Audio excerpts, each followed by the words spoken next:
पत्रकारिता से एकदम राजनीति में आने का मुख्य उद्देश्य क्या है? महिलाओं के लिए क्या ऐसा विशेष कदम उठाएंगे? भटियात विधानसभा क्षेत्र में आपके सामने दो बड़ी चुनौतियां हैं, जैसे बीजेपी की बात कर ले तो विक्रम जरयाल और कांग्रेस की बात कर ले तो कुलदीप सिंह पठानिया, काफ़ी पुराने खिलाड़ी हैं। तो आपको क्या लगता है कितनी बड़ी चुनौती है वो आपके लिए? मेरी ज़िंदगी में एक ऐसे इंसान आए हैं जिन्होंने मुझे प्रेरित भी किया है और मुझे अपना आशीर्वाद भी दिया है कि तुम आगे बढ़ो, तुम सब कुछ कर सकती हो।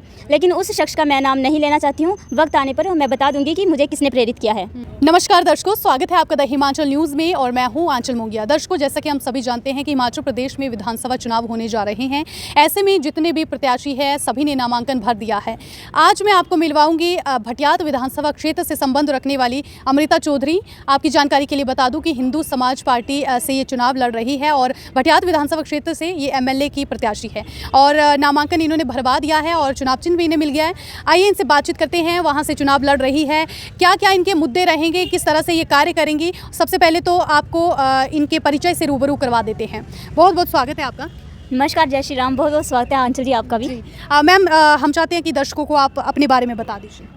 जय श्री राम, सभी को नमस्कार। मैं अमृता चौधरी विधानसभा क्षेत्र भटियात से चुनाव लड़ रही हूँ। मैं एक छोटे से गांव नैनीखड़ से हूँ। की जानकारी के लिए बता दूँ कि मैं पहले एक पत्रकार और एक एनजीओ में कार्य करती थी, वो भी हमारा समाज कार्य था। लेकिन हमारे एकदम से हिंदू समाजवादी पार्टी ने हमें एक मौका दिया है एमएलए के चुनाव लड़ने का, और हमने कभी सोचा नहीं था कि कभी हम एमएलए के चुनाव लड़ेंगे। अच्छा, आपने जैसे कहा कि आप एक पत्रकार के तौर पर वहाँ पर काम करती थी, तो पत्रकारिता से एकदम राजनीति में आने का मुख्य उद्देश्य क्या है? देखिए, राजनीति में आने का मेरा जो मुख्य उद्देश्य है ये जनता की सेवा करना है। महिलाओं के ऊपर जो अत्याचार होते हैं, हालांकि महिला ही नहीं मर्दों के ऊपर भी अत्याचार होते हैं, और उनके ऊपर कानून व्यवस्था का बनाने का प्लान है अगर हम सत्ता में आते हैं। और दूसरा जो है हमारा शिक्षा का है, जो शिक्षा में सुधार। जैसे होता है कि हर घर में नल, हर घर में शिक्षा जरूरी है। जैसे कि हमारे आसपास गाँव में इतने बच्चे हैं जो कि ना तो पढ़ पाते हैं, या तो पैसा नहीं है, या तो वो किसी नशे में मतलब नशा करना शुरू कर देते हैं। और ऐसी में हर घर में अगर शिक्षा ज़रूरी होगी और हर घर में अनिवार्य चीज़ें जो होंगी तो बच्चे जो है नशे के थोड़ा दूर रहेंगे। बच्चे ये नशा करते हैं तब इनको ऐसा लगता है कि जब कोई दिहाड़ी भी लगाते हैं ये बच्चे तो ये नशा अपना पूरा करते हैं, घर परिवार के बारे में नहीं सोचते हैं। अच्छा, तो मतलब कुल मिलाकर आप जन सेवा करना चाहती है? जी बिल्कुल। हमें अगर हिंदू समाज पार्टी अगर सत्ता में आती है तो हम लोगों की भलाई का कार्य करेंगे। और ऐसे कई ऐसे मुद्दे हैं जैसे बेरोज़गारी है, और जैसे कि हिंदू समाज पार्टी अगर सत्ता में आती है हर घर में जो नौकरी नहीं दिलाई सकते, लेकिन ऐसे सोर्स मतलब हम अपनाएंगे जिससे हर जो युवाओं को नौकरी का प्रावधान किया जाएगा। अच्छा, तो भटियात विधानसभा क्षेत्र की बात करें तो वहाँ पर जो आपका मुख्य एजेंडा है, किस तरह से आप वहाँ का विकास करेंगी, क्या क्या आपकी प्राथमिकताएं रहेगी? सबसे पहले तो है प्राथमिकता हॉस्पिटल की है। हमारे जो भटियात क्षेत्र में काफ़ी छोटे मोटे हॉस्पिटल तो बने हैं, सरकारी भी बने हैं, प्राइवेट भी बने हैं। लेकिन जब किसी को हार्ट अटैक होता है या किसी बड़ी बीमारी होती है, कैंसर होता है, या तो उनको टांडा रेफर किया जाता है, या तो अधिकारी डॉक्टर बोल देते हैं कि या तो उसे किसी बड़े हॉस्पिटल में लिया जाए। हमारे जो है एक तो कॉलेज की प्रॉब्लम है नैनीखड़ में, और एक जो है सरकारी हॉस्पिटल नहीं है। और अगर सरकारी हॉस्पिटल हैं तो वहीं पर मशीनें नहीं हैं, अगर मशीनें हैं तो वहीं पर डॉक्टर तैनात नहीं है। और इस कारण जो है जो मरीज़ है उसको टांडा में रेफ़र किया जाता है या जलंधर में लिया जाता है। अच्छा अमृता जी, अगर महिलाओं की बात करें तो आप एक महिला हो और ऐसे में आप महिलाओं के लिए क्या ऐसा विशेष कदम उठाएंगे? देखिए, मैं भी एक महिला हूँ और मुझे भलीभांति महिलाओं का दर्द से वाकिफ़ हूँ, क्योंकि हो सकता है कि हमारे परिवार में, हमारे आस पड़ोस में कई ऐसी महिला हों जो घर आके बैठी हों, और जो लोगों के ताने वगैरह होते हैं वो हर औरत सहती है जिनके डोमेस्टिक वायलेंस केस चले हैं, या लोग ससुराल की तरफ से पीड़ित महिलाएं हैं। ना तो वो घर की रहती हैं, ना वो बोलते हैं ना घर की है ना ससुराल की है वो लड़कियाँ। और उनके जो कानून व्यवस्था देखी जाए तो 10-10, 12-12, 15-15, 20-20 साल जो मुकदमे चले हुए हैं उनको जल्द से जल्द मतलब उन महिलाओं को मतलब छुटकारा दिलाने की कोशिश करेंगे।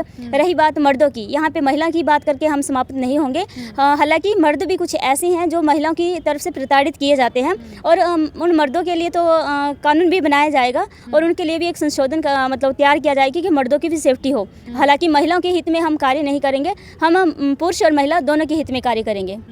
आपसे मेरा अगला सवाल ये रहेगा कि भटियात विधानसभा क्षेत्र में ऐसे कौन कौन से कार्य हैं जो अभी तक हल नहीं हुए हैं, या समस्याएं हैं जिनका हल नहीं हुआ है, या आपको क्या लगता है कितनी हद तक उनका हल हो पाया है? देखिए, भटियात के क्षेत्र में समस्याएं तो बहुत हैं, ये नहीं है कि बेरोजगारी की समस्या है या छोटी मोटी समस्या है।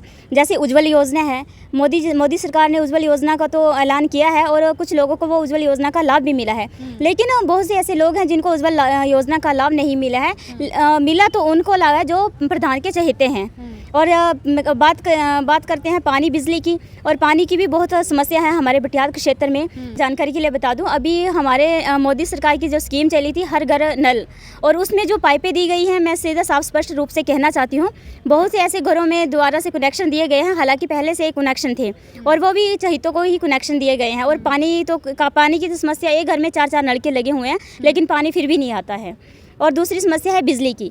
बिजली विभाग भी मतलब पूरी कोशिश करते हैं कि वो अच्छी तरह से बिजली मिल पाए, लेकिन कुछ ऐसे गांव हैं हमारे पर बिजली का समाधान नहीं किया जा रहा है। सड़कों का भी है, जो सड़कें गांव तक नहीं पहुंची है। यातायात नियमों का भी है ऐसा कि एक बस जाती है गाँव को तो एक ही जाएगी, कोई दूसरी बस नहीं लगी हुई है। और अगर हम हिंदू सत्ता में आते हैं तो हमें इन छोटे छोटे विषयों पर जो है पूरी नज़र रखेंगे और पूरा कार्य करने की कोशिश करेंगे। अच्छा, पटियाला विधानसभा क्षेत्र में आपके सामने 2 बड़ी चुनौतियां हैं। जैसे बीजेपी की बात कर ले तो विक्रम जरयाल, और कांग्रेस की बात कर ले तो कुलदीप सिंह पठानिया, काफ़ी पुराने खिलाड़ी हैं।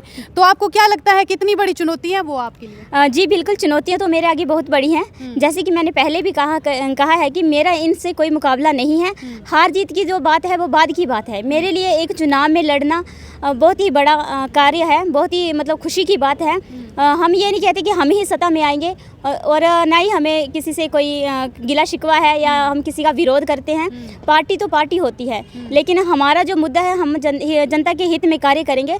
देखिए, हर बार एमएलए जो होते हैं पुरुष को तवज्जो दी जाती है, लेकिन इस बार बटियात विधानसभा क्षेत्र में मैं एक महिला के रूप में, एक विधायक के रूप में चुनाव लड़ने जा रही हूं। और आप सभी से निवेदन है हाथ जोड़ के कि जितनी भी बटियात की जनता मुझे देख रही है, हम महिला सशक्तिकरण को भी आगे बढ़ावा देना चाहते हैं। अगर हमें जनता का सहयोग और आशीर्वाद मिले, और हम जनता से यही अपील करते हैं कि वो हमारा सहयोग करें एक नारी को भी आगे लाने का। अमृता जी, अगर बात करें इलेक्शन की, तो इलेक्शन में अभी जितने भी लोग वहाँ पे अभी उम्मीदवार के रूप में उभर कर सामने आ रहे हैं वो पुरुष हैं, लेकिन आप एक महिला हो, तो किससे आप प्रेरित हो रही है? देखिए मैम, कई बार हमारी ज़िंदगी में कुछ ऐसे हादसे होते हैं कि जो हमें मजबूर करते हैं मरने के लिए, लेकिन कुछ लोग हमारी लाइफ में ऐसे आते हैं जो हमें प्रेरित करते हैं कि हम जिए, हम ज़िंदगी में कुछ ऐसा कार्य करें जिससे लोग देखें, जिससे हमारा नाम बने। तो आपने क्या सोचकर राजनीति में मतलब कदम रखा और किससे प्रेरित हुई हैं आप?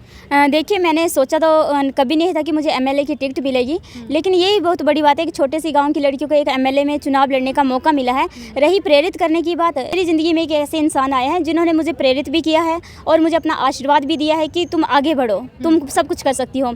लेकिन उस शख्स का मैं नाम नहीं लेना चाहती हूँ, वक्त आने पर मैं बता दूंगी कि मुझे किसने प्रेरित किया है। दूसरी बात यह है कि हमारे जो एक IAS अधिकारी थे, यशवंत सिन्हा, जो राजस्थान से थे, वो कोई कार्य करना चाहते थे, लेकिन राजनीतिक दल जो है वो उन्हें वो कार्य नहीं करने दे रहे थे। और उन्होंने क्या किया कि अपना IAS अधिकारी का इतना बड़ा पद छोड़कर राजनीति में आए, और उन्होंने फाइनेंस मिनिस्ट्री में भी फाइनेंस मिनिस्टर भी बने वो, और अटल बिहारी वाजपेयी के भी उसमें रहे, सरकार में, अटल बिहारी वाजपेयी की सरकार में रहे। इन सब चीज़ों से मैं प्रेरित हुई हूँ, और मुझे लगता है कि महिलाएं जो हैं वो भी आगे बढ़ना चाहिए, उन्हें भी मौका देना चाहिए।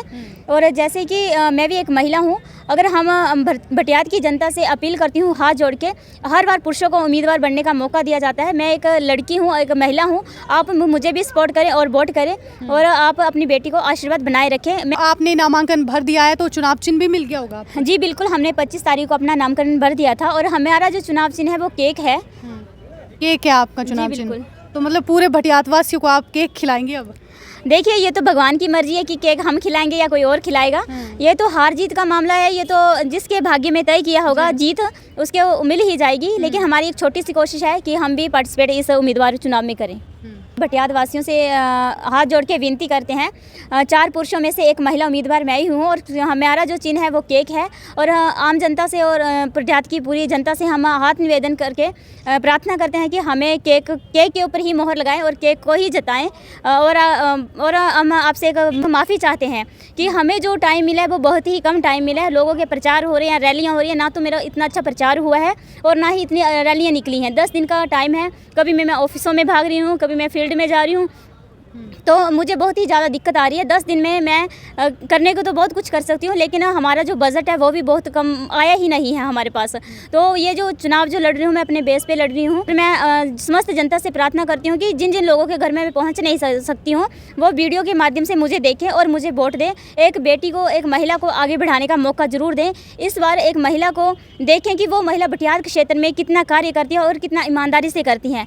आपने सभी पुरुषों को तो हर बार मौका दिया है, आपसे गुजारिश है कि एक महिला उम्मीदवार को भी मौका दें और अपना कीमती वोट दें। मैं फिर से दोहराना चाहती हूँ, मैं आपके गांव-गांव में नहीं आ सकती हूँ, उसके लिए मैं क्षमा चाहती हूँ, क्योंकि मेरे पास टाइम बहुत कम है। मैं एक अकेली औरत हूँ ना, मतलब कभी ऑफिस में भागना पड़ रहा है, कभी इधर उधर जाना पड़ रहा है। तो फिर से भटियात की जनता से माफ़ी चाहती हूँ। प्लीज़ आप केक के ऊपर मोहर लगाएँ और अपनी अमृता चौधरी बेटी महिला को जिताएँ। धन्यवाद। धन्यवाद आपको, बहुत बहुत धन्यवाद। बहुत बहुत धन्यवाद आपको जी। तो दर्शकों, आपने देखा ये अमृता चौधरी भटियात विधानसभा क्षेत्र से एमएलए की उम्मीदवार है और अब देखते हैं आने वाले समय में क्या होता है। फिलहाल ऐसे ही जुड़े रहिए हिमाचल न्यूज़ के साथ। धन्यवाद।